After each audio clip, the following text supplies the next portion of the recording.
So please let's give a warm welcome to our keynote speaker, Iddris Sandu.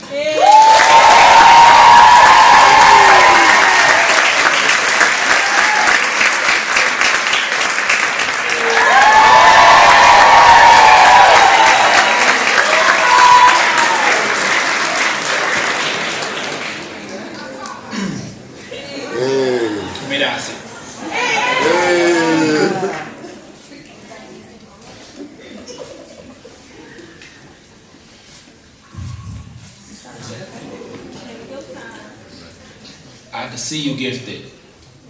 We the opposite of what was indeed depicted. A black kid rose from the pavement, but also lifted. A whole community providing opportunities. Gentrify the hood is what they doing through consumer streets. But we the new Black Wall Street, can't you see? That the new blueprint is in you and me? I'm looking at the new age algorithm leaders. I'm looking at the new age operating system. And us kids gotta be prolific, so gifted. If they ain't handed to you, go get it, don't miss it. If they ain't giving seats, bring your own, no kidding. To be a black leader, don't just talk it, be a doer. So here's to the class of 19, the black future.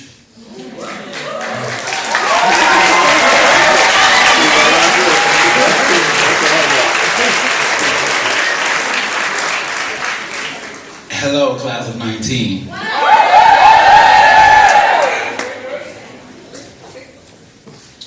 I'd like to start by expressing the humility and the honor I have to be standing here right now amongst the future.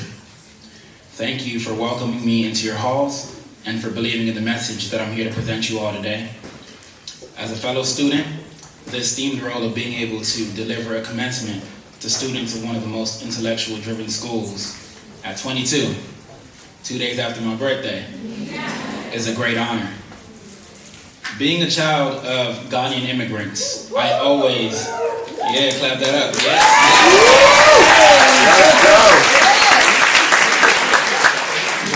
Being a child of Ghanaian immigrants, I always broke the mold of what was expected. From interning at Google at the age of 13, to being honored by President Obama at 16, and even teaching a class at Apple earlier this year at 21. 20.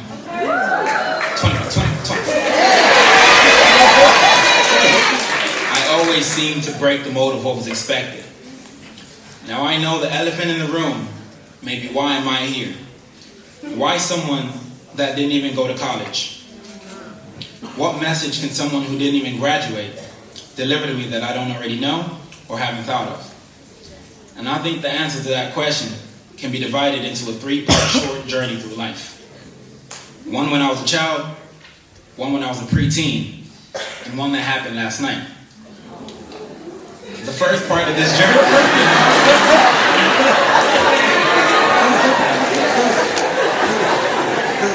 is gonna get interesting, so buckle up.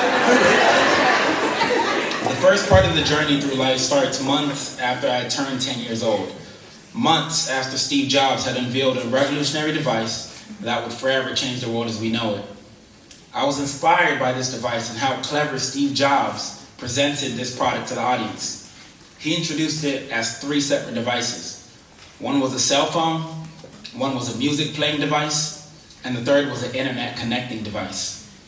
Audience members wouldn't realize until later during the presentation that Steve wasn't unveiling 3 separate devices, but rather, he was unveiling 3 separate features that would be offered on one single device. The device was known as an iPhone.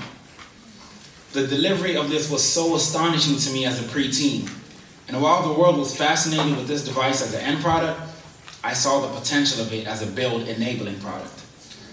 I wanted to understand how this product was built from the ground up, how this unprecedented input device called the touchscreen worked. What was the core that connected everything and managed the input and output devices? How was it able to retrieve information from the internet in a way that was never seen before? But above all, how was it doing all this so easily, and how was it so small? I had too many questions at that time, and I felt I needed answers. I began doing tons of research and ultimately stumbled across something called a computer language. It was the basis to the ways of a computer, and in this case, the iPhone. I began going to the library every single day, capturing as much information on computer languages as I could. I read books on C++, C#, BASIC, Assembly, Python, Node.js, JavaScript, Java, HTML 2, 3, 4, and 5. But wait, there's more. I'm joking. And many more. These are all, for those of you who might not be familiar, these are all programming languages, by the way. For about 2 years continuously, I would go to the library and soak in information. Sometimes in Compton, but mostly in Harbor City, California. And I would read, and read. The library almost became religious to me. After going to that library several times, I would one day meet somebody named Ben. Ben was a Google employee who had transferred from Google's offices in Mountain View to their new year-old headquarters in Venice, California. Ben happened to be staying at a friend's house, not too far from the library I would always go to. But it was an unusual combination of three things that drew us to each other: curiosity, consistency, and willingness for change. And this is how it happened. One day he walked to the library. I saw him walk into the library through a glass pane and go straight to the reception desk. From there he went to a computer science and repair section. Now I found that very interesting. I curiously looked at him from my chair for what I think was about 3 minutes before deciding to mind my own business and continue delving into the chapters of variables and classes in this Java book I was reading. A couple moments later, I saw him hastily run to the front desk and ask the librarian for assistance with a specific book. She told him that the book had not been checked out and that there was no reason why it was there. He went back to the same section to double check again. He took a couple minutes and then back to the receptionist empty-handed. Doubting that he was looking in the right section, the receptionist sent her colleagues to guide him to the same book section he had already checked in hopes that they would find this book. Still, to no avail. They both couldn't find the book and both returned to the front desk. After a couple moments of dialogue, the librarian had seen Ta-Nehisi drew her way into finding the suspect of this missing bookcase. She had solved the puzzle and had a prime suspect. It wasn't the usual book thief lady that would come in and tear pages out of certain books. And it also wasn't the crazy guy who would come in and troll the library with a loudspeaker and play the Hello Moto ringtone on repeat till security kicked him out. It was a dark-skinned boy with an afro who would often come into the library. He would never check out any of the books because he didn't have a library card. Instead, he would take all the programming books from the shelves and sit for hours and hours reading them. In fact, she had recalled seeing him walk into the library earlier. She then examined the room, eventually pointed him to the table I was seated. She told him to check if I had the book. She figured that if he asked nicely, I would probably be more open to about letting him borrow the book. As he made his way to my desk, I heard a loud, "Yes, there he is. He has it," as he turned his head to the librarian to give her confirmation. He politely approached me and asked, "Would you please mind if I could borrow that book in your hand? I promise to have it back tomorrow. It's kinda important." Without thinking, I said, "Sure, here you go." Now I'm almost certain that the 22-year-old me today would not have been so kind. I might have responded with, "Hey, well, I know that you kinda need this book, but can you not see that I'm kinda reading it right now?" So yes, I do mind, actually. I'm just joking. No, I'm serious. My love for zoning in when I read is very serious. I'm not joking. But the universe had a different plan for me that day. So I handed him the book, and he turned around and started walking away. Within 3 steps of him walking away, he turned around, looked at the rest of the books I had on the table, and asked me if I even knew, let alone understood, what I was looking at. I responded that I did. I told him that I wanted to become a computer programmer and learn new ways of solving problems through computer languages. That I wanted to solve big problems and help people from all around the world. His question to that was, "What problems would you like to solve?" He turned into Sherlock Holmes. I said that I had one of the best inventions. I said that I wanted to make a toaster. But not just a regular toaster, I wanted to make a toaster that could be controlled from a smartphone and could make you the perfect toast. Toast that was not too burnt or hard even, but rather the perfect balance. Now guys, don't judge me. At the time I felt that was a major issue. He then said, well, how are you going to do this? I responded that I don't know, but I was super inspired by Steve Jobs and the device he's released that's been out for a minute called the iPhone. I feel like I can program a toaster to work with a phone and you can control the toaster using multi-touch. I'm thinking about bridging the connection using a Bluetooth 2.0 port. He looked a little impressed for a second, but quickly changed to a more stern face. Cool. Do you have any other large ideas, perhaps? I said, well, I'm from Ghana, Africa, but I was raised here most of my life, and I want to create a health operating system for communities because health was a problem that technology could fix within my community. I further hastily added, a health operating system that can be deployed through remote cities as well as to service the people. Hospitals can use this operating system to place new equipment orders automatically when their stock was low, and it could monitor all patients' activity as well. Automatically send alerts to personal devices when something was wrong with the patient. I'm thinking of writing this software and opening up an SDK so that other people can develop on. He then cut me off and was shocked.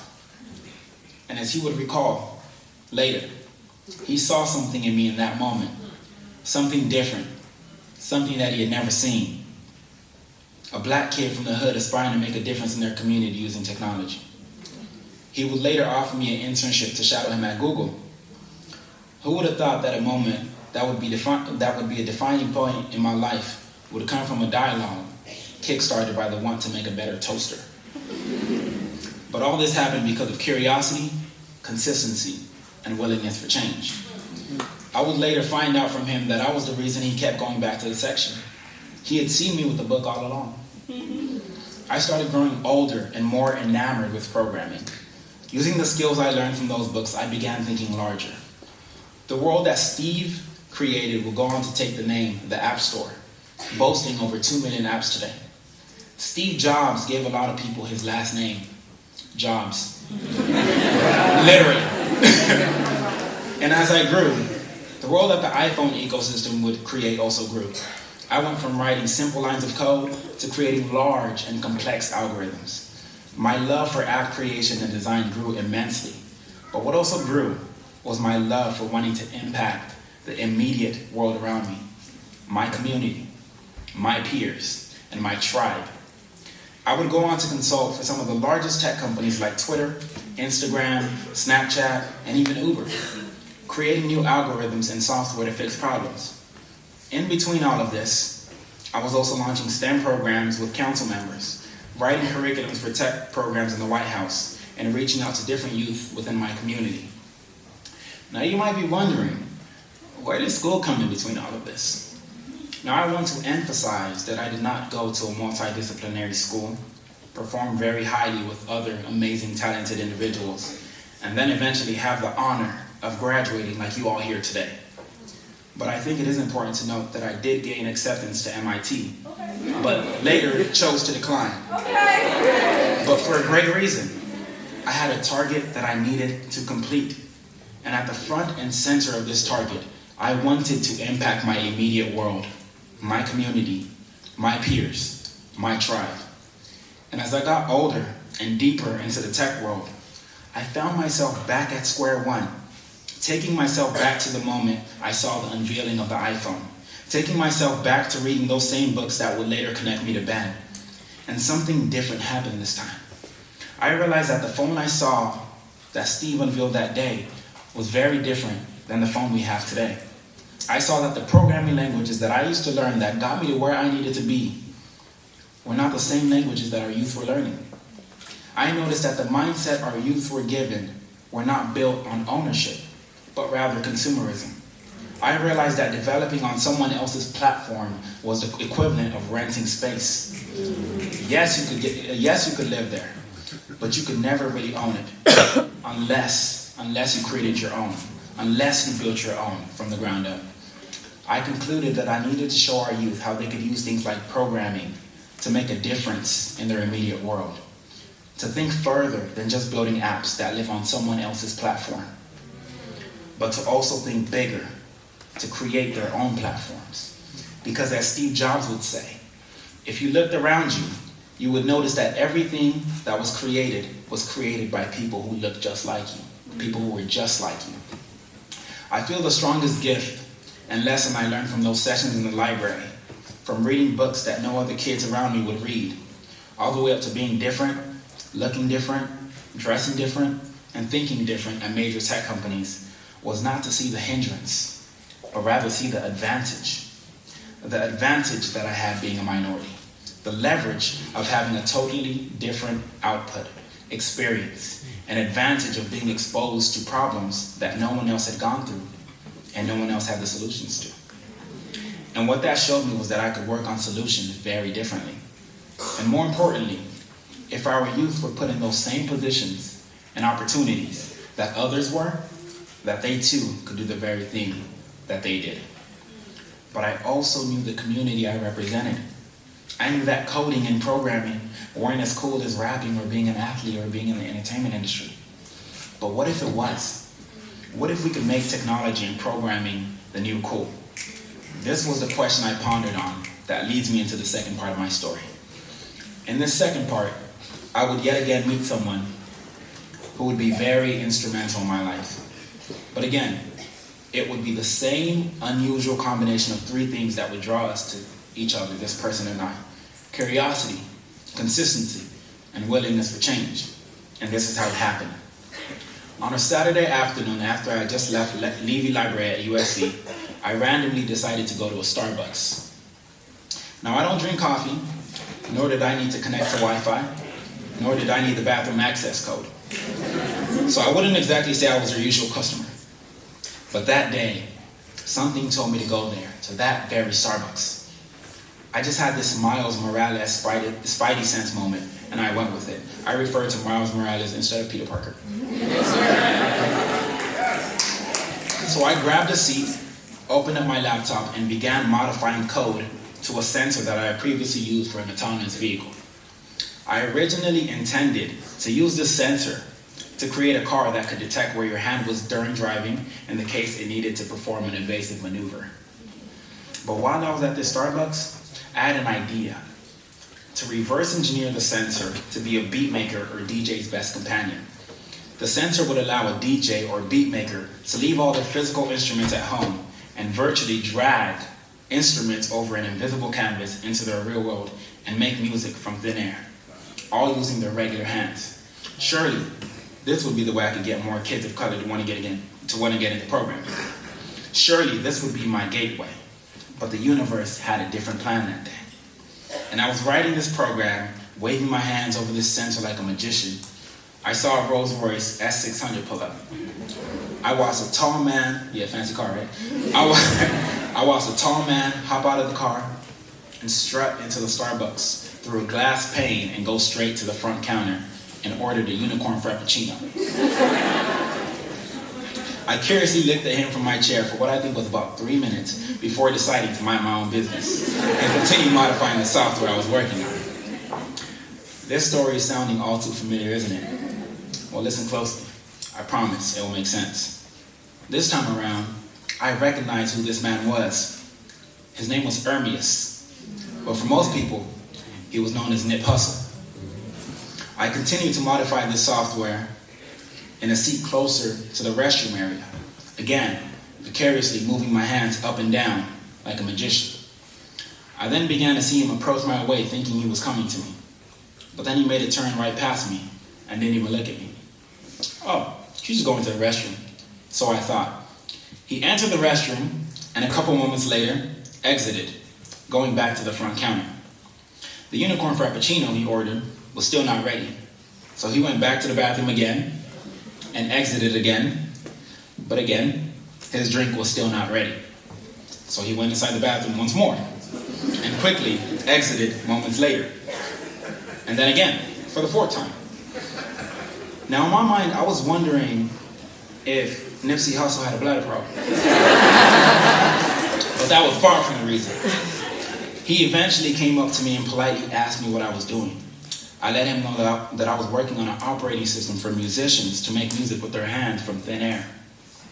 He grabbed the seat and said, "Tell me more," which I did. He then gave me his phone number to link up later at the studio, and the rest was a mystery. And I would later find out that I was the reason he went to the bathroom several times. He was observing what I was doing from the moment he had walked in.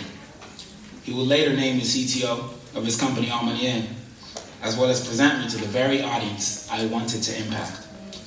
We would internally discuss strategies for not only local, but global change. Nipsey started off as a business partner, but grew into a friend, a mentor, a big brother, and most importantly, a protector. He elevated and authenticated my message from day one, and never hesitated to do that. But most importantly, he saw the value of what could be achieved when people of color were put into positions to build infrastructure for their messages to be heard. And as he would later recall, he saw something in me, in that moment, something different that he had never seen. A black kid from the hood aspiring to change the world through technology. Who would have ever thought that a moment that would be the defining point in my life would come from a dialogue kickstarted by the craving for a unicorn frappuccino? Now, if you've been attentive to the perspective duality of these two stories, then the third story should hit home. The third story happened yesterday at 8 p.m. when I was at the house, and I was just finishing up my previously typed commencement address. I realized that this whole time, this whole journey, we aspire to create something new, that we fail to realize that that something is already here. It's within us. The power is internal. The power is eternal. The stories told above aren't three separate stories. They are the summation of one story. One single story of Black excellence and resilience. And the theme that connects these stories are curiosity, consistency, and willingness for change. That sensor or algorithm are really metaphors which represent the input and output devices of the power we have as Black men and women, as Africans. That we are the real central operating system. We are the system that accelerates the input and output devices of our societies and communities. The input is our teachers, lessons, exposure, and experience we've acquired leading up to this. Their teachings and their guidance is what informs our design thinking process. The output is the reflection of our skin, our melanin, our unapologetic nature, our afros, locks, braids, naps, fades, all of that. The outputs are the problems we faced and the solutions we gave, the reaction to the action, the algorithm with the rhythm. We are the source code to the operating system. We can and will be the leaders of the new school because we are capable from within. I trust that this message fuels you to look deeper from the inside instead of the outside, to look at the advantage you have, the solutions to the problems you will face because you've experienced them. The understanding that the seeds of the sweet dates are planted within you and not the earth, because you are from the earth. You see, I presented you with 3 stories and you thought they were very different and separate, but they're like a butterfly in a cocoon. Even though they appear different on the outside, they are one and the same. The internal is the beauty. The eternal is the beauty. So never compromise that. Because I could say for a fact, and with strong conviction, that if I could recall this moment years from now, I can say that I saw something in you all, something different, something unique. I see Black leaders of the now, and I see Black leaders of the future. I see Black leaders that the world has never seen before. And on that note, I'd like to exit the same way I came in. I could see you gifted. We the opposite of what was indeed depicted. A Black kid rose from the pavement, but also lifted. A whole community provided opportunities. Gentrify the hood is what they doing through consumer streets. But we the new Black Wall Street. Can't you see that the new blueprint is in you and me? I'm looking at the new age algorithm leaders. I'm looking at the new age operating system. And us kids gotta be prolific, so gifted, If they ain't handed to you, go get it, don't miss it. If they ain't giving seats, bring your own, no kidding. To be a black leader, don't just talk it, be a doer. So here's to the class of 19, the black future. Cause we integrate vertically and never blow it. We all gotta live through Nip and always show it. He stood for the same principles your favorites did. So this time around, we gonna do it real big. Real big, real big. I knew one day I would do it real big. Real-ish, real-ish. I know what my real fucking feel is. Nighttime, love song, and even see the stars, but we still wish. Real-ish, real-ish.